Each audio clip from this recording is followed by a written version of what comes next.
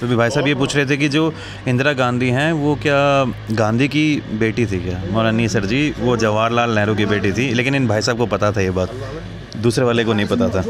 तो अभी जो दूसरे वाले भाई साहब हैं वो नमाज़ अदा करने चले गए हैं और मैं इन भाई साहब के साथ बैठ के चाय पी रहा हूँ यहाँ पर।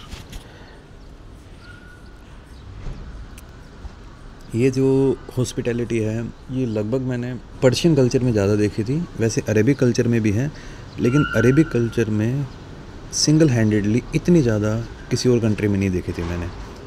और सीरिया आने से पहले मैंने सुना था कि वहाँ पे आपको हॉस्पिटैलिटी बहुत ज़्यादा मिलेगी, लेकिन इस टाइप की मैंने सच में उम्मीद नहीं की थी। और यार जो अपने इंडिया की डाइवर्सिटी है, हाँ कई बार अपने इंडिया की डाइवर्सिटी अपने लिए बहुत प्रॉब्लम क्रिएट करती है, और मैं कोई एक रिलीजन को ब्लेम नहीं कर रहा, एक कास्ट को ब्लेम नहीं कर रहा, एक लैंग्वेज को ब्लेम नहीं कर रहा, एथनिसिटी को भी नहीं, लेकिन एंड ऑफ द डे ये हमारी कंट्री को बहुत यूनिक भी बनाती हैं। आप कहीं पे भी चले जाइए, आप ये बोल सकते हो कि यार हमारी कंट्री के अंदर हर कम्युनिटी एग्जिस्ट करती है, प्रॉब्लम्स हर कंट्री में होती हैं, अपने कंट्री के अलग प्रॉब्लम्स हैं, लेकिन फिर भी भाई इन बातों में मुझे इंडिया के ऊपर प्राउड है और मैं चाहता हूँ कि ये वाली चीज़ें अपनी इंडिया से ख़त्म ना हो। Hello brother.